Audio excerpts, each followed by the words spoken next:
안녕하세요, 한상규입니다. 오늘 소개해드릴 차는 볼보 XC40입니다. XC40은 볼보의 컴팩트 SUV죠. 2017년에 데뷔를 했고요. 국내 엔진 라인업은 2.0 마일드 하이브리드 한 가지고요. 트림은 플러스와 울트라 두 가지입니다. 지금 보시는 시승차는 B4 울트라 트림이고요. 가격은 5,490만원입니다. 보통 볼보의 내연기관이 그렇듯이 외장 디자인의 변화는 크지 않습니다. XC40은 2018년에 시승을 하고 이번이 두 번째인데, 그러니까 부분 변경 전과 비교를 하면은 기본적인 디자인은 동일하고요. 디테일만 조금 달라졌죠. 예를 들어서 그릴 디자인과 범퍼 아래쪽, 그리고 안개등 쪽의 디자인이 좀 달라졌어요. 볼보 특유의 방향지등과 주간등의 디자인도 기존과 같고요. 헤드램프는 매트릭스 LED가 적용이 됐습니다. 참고로 2026년형부터는 울트라 트림에서 브라이트와 다크 트림 두 가지의 테마를 선택을 할 수가 있어요. 다크 트림의 가격은 5,520만원으로 조금 높고요. XC40은 출시 때나 지금 봐도 단단한 이미지가 그대로 유지가 되고 있는데, 특히 측면에서 보면은 그런 단단한 이미지가 더 배가가 되는 것 같아요. 그러니까 볼보 SUV 라인업이 갖고 있는 그런 디자인을 좀 작은 차체에 압축한 느낌이죠. 후면은 전면에 비해서 좀 더 넓어 보이는 디자인이고요. 특히 저 테일램프 같은 경우에는 이 뒤쪽에서 굉장히 넓은 면적을 차지하고 있습니다. 저렇게 약간 세로형 테일램프의 경우에는 볼보 디자인의 전통 중 하나죠. 요즘에 나오는 많은 차들처럼 머플러는 완전히 안 보이게 처리를 했고요. 요즘에 SUV는 히든 타입 와이퍼가 많은데, 이 차는 이제 기존과 같은 방식이죠. 타이어는 피렐리의 피제로, 사이즈는 235에 50R19입니다. 이 피제로는 볼보 OEM이고요. 차 사이즈라든가 엔진 출력을 생각을 하면은 19인치 타이어는 조금 오버사이즈 같죠. XC40은 오랜만에 시승을 하는데, 실내는 기본적으로 기존과 거의 같습니다. 그러니까 볼보의 내연기관들이 부분 변경이나 연식 변경이 돼도 실내 디자인이 그렇게 많이 안 바뀌는데, 이 XC40 역시 그래요. 대신에 부분 변경이 되면서 다른 볼보처럼 인포테인먼트가 새로 적용이 됐고요. 이 차는 볼보에서 엔트리급에 해당이 되는데, 차급을 생각을 하면은 실내는 내장재가 전체적으로 괜찮은 편이고요. 그리고 볼보 특유의 좀 거실 같은 좀 밝은 분위기도 동일합니다. 모니터는 9인치 세로형 타입이 적용이 됐고요. 확실히 모니터가 이 비율에 따라서 똑같은 사이즈라고 해도 체감적으로 느껴지는 그런 크기가 좀 차이가 많이 나는데, 이 XC40의 9인치는 다른 그 볼보의 예전에 9인치에 비해서 유독 좀 작아 보이죠. 이게 아마 비율 때문에 그런 것 같아요. 어쨌든 실내에 타면은 기본적인 디자인은 다른 볼보의 내연기관과 비슷하잖아요. 근데 이 모니터 때문에 다른 볼보에 비해서 조금 더 올드해 보이는 그런 느낌이 있습니다. 반면에 안쪽의 인터페이스나 그 UI는 동일하고요. 다른 볼보처럼 물리 버튼은 최소화를 했고요. 가장 최근에 나온 볼보의 경우에는 이 물리 버튼도 모니터 안에 집어넣는데, XC40 같은 경우에는 이 아래쪽에 이제 물리 버튼으로 이제 홈 버튼이 따로 있죠. 어쨌든 이런 화면을 보다가 이 홈 버튼 누르면은 이렇게 내비게이션 화면으로 이동을 하고요. 한 번 더 누르면은 내비게이션 화면이 조금 더 커집니다. 어쨌든 이 기본 화면에서는 내비게이션과 함께 자주 사용하는 메뉴를 아래쪽에 꺼내놨고요. 내비게이션은 T맵이 적용이 됐습니다. 다른 수입차에 적용되는 T맵처럼 이 차 역시도 목적지를 안 찍으면은 구간 단속에서 평균 속도가 안 나오고요. 그리고 안드로이드 오토는 무선으로 연결을 할 수가 있고요. 이 차가 오디오가 하만카돈의 600W가 적용이 됐는데,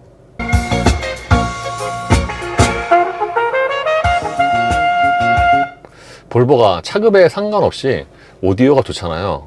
이 차 역시도 이제 XC40이라는 차급을 생각을 하면은 오디오의 성능이 꽤 좋습니다. 그러니까 이 음질 자체가 꽤 예쁘죠. 하단에는 자주 사용하는 메뉴를 꺼내놨는데, 예를 들어서 라디오, 전화, 어시스턴트, 카메라, 주행 모드. 이제 이 카메라의 경우에는 이렇게 기본적으로 버드뷰 화면이고요. 이게 전방과 측면, 그리고 360도 이제 여러 가지 앵글이 지원이 됩니다.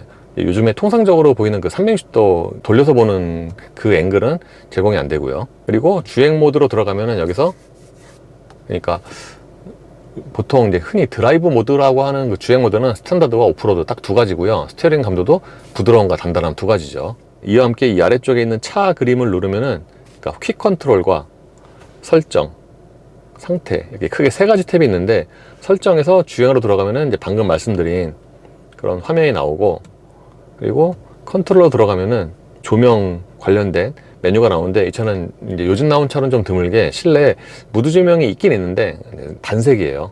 다른 볼보의 SUV나 외건들처럼 이 모니터에서 2열의 헤드레스트도 이렇게 접을 수가 있고요. 그리고 이 아이콘을 누르면은, 그러니까 이 차가 갖고 있는 이제 콘텐츠가 나오죠. 모니터 아래쪽에는 볼보 특유의 물리 버튼들이 있고요. 그러니까 굉장히 좀 급하게 사용할 수 있는 뭐 비상등이라든가 앞유리 성해 제거, 그리고 볼륨 다이얼이 있습니다. 그 아래쪽에는 무선 충전 패드를 겸하는 수납 공간이 있는데, 그러니까 무선 충전 패드가 있고 이 양쪽에도 추가적으로 이렇게 공간이 있어요. 그리고 XC40이 처음 나왔을 때도 다른 볼보의 SUV와 이런 센터 콘솔의 디자인이 조금 달랐는데, 그러니까 지금 봐도 다른 볼보 SUV와 이 디자인이 좀 다르죠. 실내 하이그로시는 그렇게 많이 안 들어갔는데 모니터 주변과 센터 콘솔 주변에는 좀 들어갔어요. 그리고 울트라 트림의 경우에는 이 기어 레버가 이제 오레퍼스가 적용이 됐고요. 그러니까 이 오레퍼스 기어 레버가 주간보다는 야간에 이게 좀 더 예쁩니다. XC40은 콘솔 박스가 좀 독특한데, 그러니까 기본적으로 통상적인 폐쇄형 콘솔 박스가 있고요. 그리고 이 앞에 이제 추가적인 수납 공간이 있는데, 이게 약간 뭐라 그러죠? 자잘한 물건을 수납할 수 있는 공간 또는 쓰레기통 같은 이제 그런 느낌도 있어요. 그리고 이거는 이제 완전히 이렇게 떼어낼 수도 있고요. 그러니까 이걸 떼어내면은 이 공간을 좀 더 크게 사용을 할 수가 있죠. 운전대도 전형적인 볼보 스타일이고요. 차 사이즈에 맞게 운전대도 약간 좀 아담한 그런 스타일입니다. 이 스포크에 있는 버튼, 이것도 다른 볼보와 동일하고요. 운전대 조절은 수동입니다. 계기판은 12.3인치 풀 디지털이 적용이 됐고요. 다른 볼보처럼 이 차 역시도, 그러니까 이 가운데 부분에 이렇게 내비게이션을 전체로 띄울 수가 있는데, 아닐 경우에는 그러니까 이 공간이 조금 남는 느낌이 있죠. 보통 시트의 크기는 차 사이즈에 비례하잖아요. 이 차 역시도 그러니까 차급에 맞게 시트가 전체적으로 조금 작습니다. 이게 성인 남성보다는 여성에게 조금 더 어울리는 그런 사이즈가 아닌가, 또는 포지션도 그렇고 생각이 되고요. 시트의 쿠션은 약간 좀 단단한 편이고요. 기본적으로 좌판 길이가 좀 짧은 편인데 앞부분을 연장을 할 수도 있어요, 수동으로. 도어 트림의 디자인 역시도 좀 심플하죠. 특징적인 건 이 도어 포켓이 상당히 넓습니다. 그러니까 여기서부터 여기까지 전체가 이렇게 다 뚫려 있어요. 그래서 도어 포켓이 넓은 게 장점이고요. 시트 메모리는 2인분입니다. XC40 같은 차는 아무래도 1열 위주의 패키징이죠. 그렇다 보니까 2열의 전체적인 거주성은 아무래도 좀 부족한데, 제가 앉으면은 무릎과 앞시트 사이에 주먹이 딱 하나 정도가 들어가니까, 그러니까 레그룸 자체가 그렇게 넉넉하진 않고요. 다른 것보다 2열 시트가 좌판이 굉장히 짧습니다. 그러니까 최근에 타본 차 중에 2열 좌판 길이가 가장 좀 짧은 게 아닌가 생각이 되고요.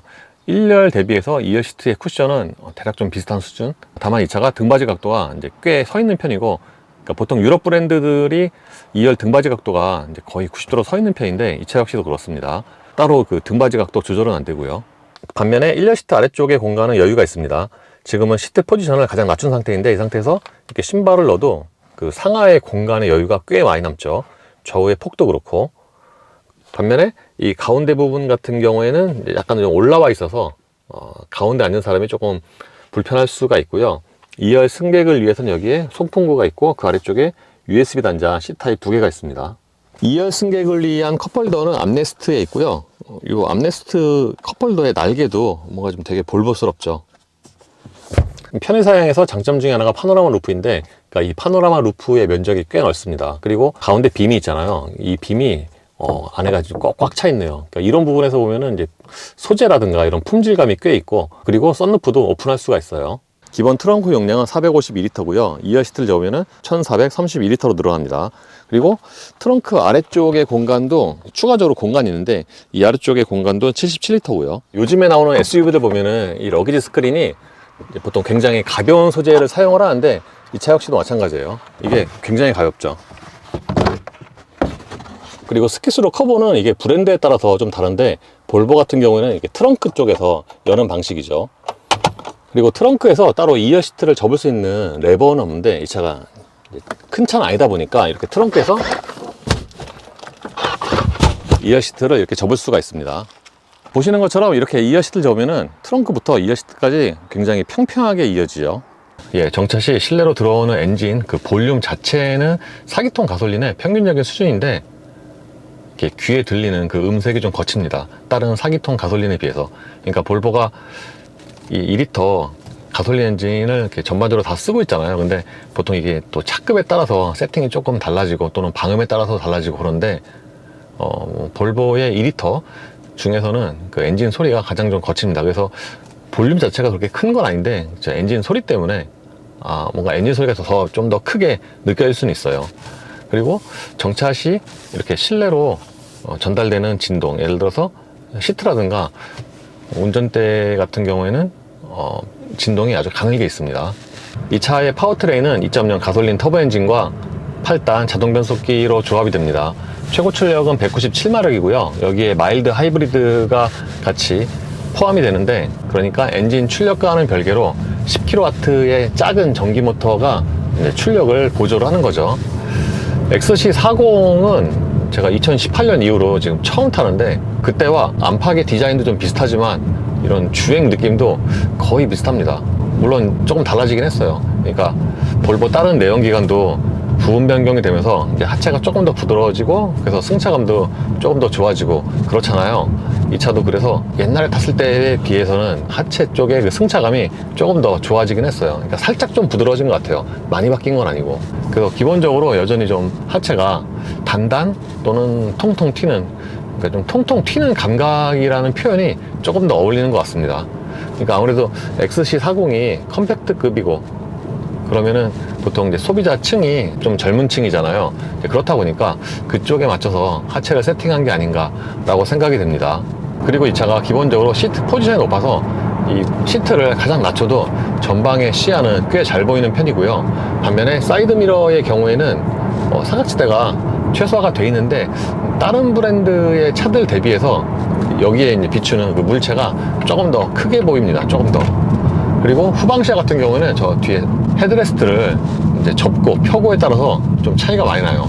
헤드레스트를 접으면은 후방시야가 꽤 잘 보이고, 반면에 헤드레스트를 펴면은 양쪽이 좀 가립니다. 요즘 볼보의 내연기관은 다른 브랜드와 좀 접근이 다른데, 그 중에 하나가 드라이브 모드죠.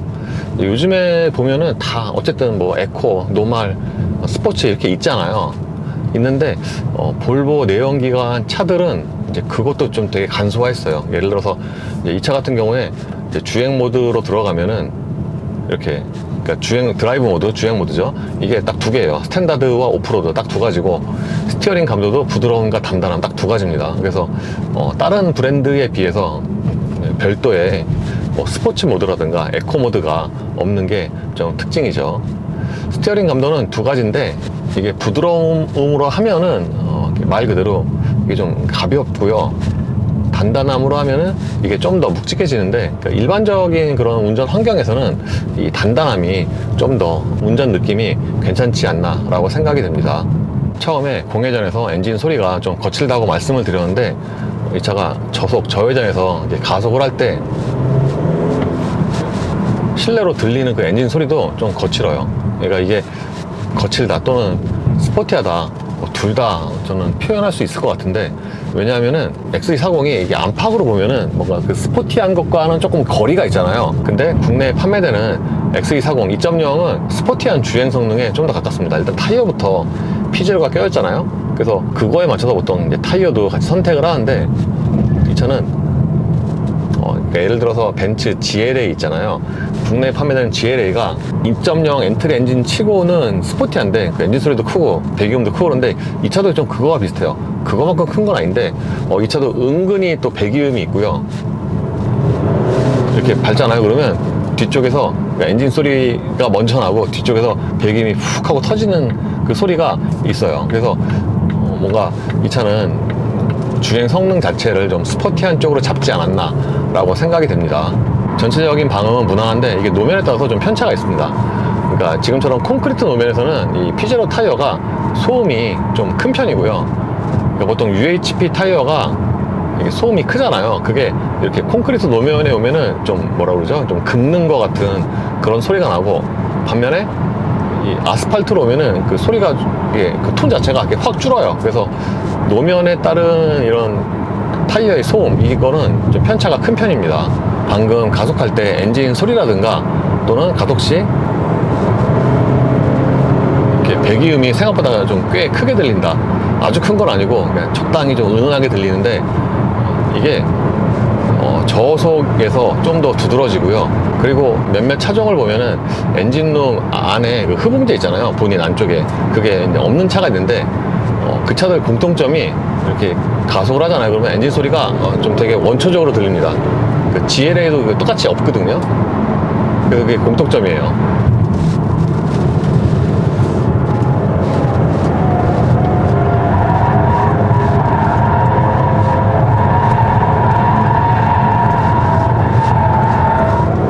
기본적으로 스포티한 주행 감각이다 라고 말씀을 드렸는데, 특히 회전할 때 보면요, 그러니까 안팎으로는 좀 뭔가 예쁘고 얌전한 그런 디자인과는 별개로 회전할 때 이 속도가 꽤 높게 나옵니다. 그러니까 국내에 판매되는 2.0 터보 엔진의 XC40은 스포티한 쪽으로 주행 세팅을 맞춘 것 같아요.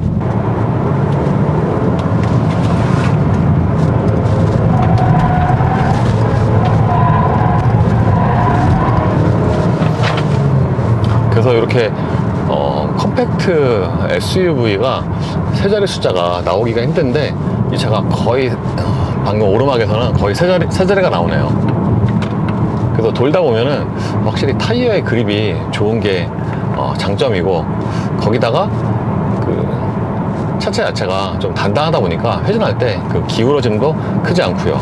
가속력 자체는 대략 예상한 수준입니다. 볼보가 제한 속도를 180으로 하면서 뭔가 그 초중반의 토크를 조금 더 예전에 비해서 강조한 그런 느낌인데, 그래서 초반에 밟았을 때 그 좀 쉽게 움직이고요. 그리고 정지에서 170까지로 가속력을 끊으면은 대략 한 3초 이 정도가 나오는데, 이게 대략 비슷한 사이즈의 GLA, 그 차는 2.0의 223마력이죠. 와 비교하면은 한 2초 정도가 느립니다. 그러니까 딱 그 출력 차이만큼 그렇게 가속력의 차이도 나는 것 같아요. 컴팩트급은 아무래도 1열 위주의 패키징이고, 2열 승차감은 보통 좀 불리하잖아요. 이 차 역시도 1열 대비해서 2열 승차감이 떨어지고요. 2열이 굉장히 불편한 건 아닌데 1열과는 좀 확실하게 뚜렷한 차이가 있습니다. 무엇보다도 2열은 이제 공간이 좀 작기도 하지만 시트도 좌판이 좀 짧아서, 그러니까 절대 공간이 좀 작은 데서 오는 그런 승차감의 저하가 있긴 해요. 일반적인 드라이브 모드는 없지만 수동 모드는 있어요. 통상적으로 이렇게 레버 타입은 수동 모드가 옆으로 젖히잖아요. 왼쪽이든 오른쪽이든. 근데 볼보는 이 아래쪽으로 젖힙니다. 그러니까 아래쪽으로 한 번 더 내리면은 수동 모드로 전환이 되고요. 이때 이제 좌우로 이렇게 움직여서 다운시프트를 하거나 올리거나, 그렇죠.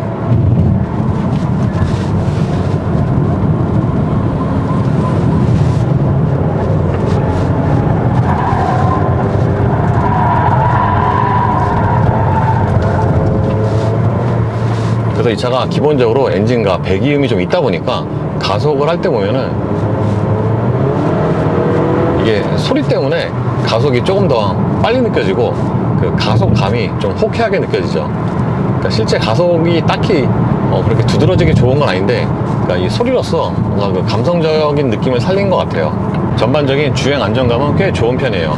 하체가 좀 통통 튀는 감각과는 별개로 고속으로 주행을 할 때 보면은 상대적으로 그 통통 튀는 감각이 좀 가라앉고요.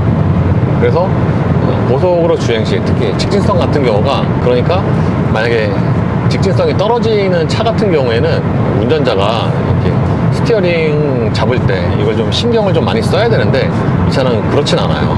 특히 부드러움보다 이제 단단함을 했을 때 좀 더 편한 것 같고요. 반면에 고속으로 주행을 할 때는 바람 소리가 다른 차보다는 조금 더 들리는 것 같고요. 예, 그래서 이번에 볼보 XC40을 오랜만에 시승을 했는데, 그러니까 굉장히 오랜만에 시승을 한 것 치고는 안팎 디자인이나 주행 성능의 차이가 그렇게 크지가 않아요. 요즘에 나오는 볼보 내연기관이 대체로 이렇죠. 부분 변경이나 뭐 연식 변경 또는 풀 체인지가 되더라도 생각보다 달라지는 그 범위, 변화의 폭이 그렇게 크지가 않잖아요. 이 차 역시 그렇습니다. 다만 국내에 출시됐을 때 그 초창기에 비하면은 승차감이 소폭이지만 좋아졌고요. 그리고 이 차가 의외로 하체가 좀 통통 튀고 그런 것에 비해서, 그러니까 단기적으로 이렇게 잠깐 타면은 하체가 좀 역시 통통 튀네 라고 생각이 돼서 뭔가 장거리 가기에는 약간 좀 부담스럽지 않을까? 라고 생각이 되는데, 막상 오늘처럼 제가 아산에 갔다 왔는데 오전에 또 이렇게 장거리 갔다 오면 생각보다 또 그렇게 승차감이 저하되거나 피곤함도 덜해요. 다만 지금 와서 보면은 실내가, 그러니까 다른 볼보 내연기관에 비해서 좀 올드해 보이긴 하죠. 특히 모니터. 그러니까 모니터 안에 컨텐츠는 비슷한데 뭔가 이 모니터와 그 주변의 디자인이 다른 볼보보다 좀 올드해 보이네요. 그리고 모든 볼보에 해당되는 얘기인데, 이 차 역시도 동급에서는 오디오가 가장 좋습니다. 그러니까 보통 오디오도 이제 급에 따라서 그 기대치 또는 뭐 성능이 같이 따라가잖아요. 그러니까 차급이라든가 이제 가격을 생각을 하면은 XC40도 오디오가 상당히 좋지 않나. 그러니까 이게 빼놓을 수 없는 장점이죠. 그래서 오디오가 좋다 보니까 뭔가 승차감도 소폭이지만 이제 같이 좋아지는 그런 효과도 있어요.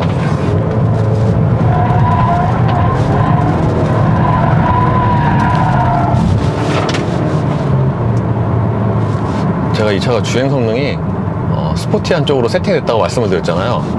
이렇게 내리막 오르막 코너 돌잖아요. 그러면은 ESC도 개입이 좀 많이 늦습니다. 그 옛날에 볼보와는 좀 차이가 많이 나는, 심지어 피제로 타이어는 그립이 상당히 좋은데, 그러니까 일정 수준까지는 그립으로 잡고 가다가 이제 그립이 좀 떨어진다 그러면은 살짝 슬라이드 시키는 그런 뭐 이렇게 운전의 재미도 살렸어요. 어쨌든 XC40을 지금 와서 보면은 장단점이 좀 뚜렷한데, 확실히 다른 볼보에 비해서, 그러니까 이거보다 크고 비싼 볼보에 비해서 가성비가 가장 좀 떨어지긴 하죠. 지금 타고 있는 이 시승차가 대략 5천만 원대 중반인데, 다른 볼보의 내연기관 차들 대비해서는 가성비가 좀 떨어져 보이죠. 근데 비슷한 급의 독일차 비교하면은 또 가격이 그렇게 또 안 비싸 보이고요. 왜냐하면은 이제 같은 2.0 엔진의 GLA가 이거보다 편의 사양이 좀 많이 빠지는데, 그 차가 이거보다 한 1,000만 원 정도 비싸거든요. 예, 이로써 2026년형 볼보 XC40의 시승을 마치겠습니다. 감사합니다.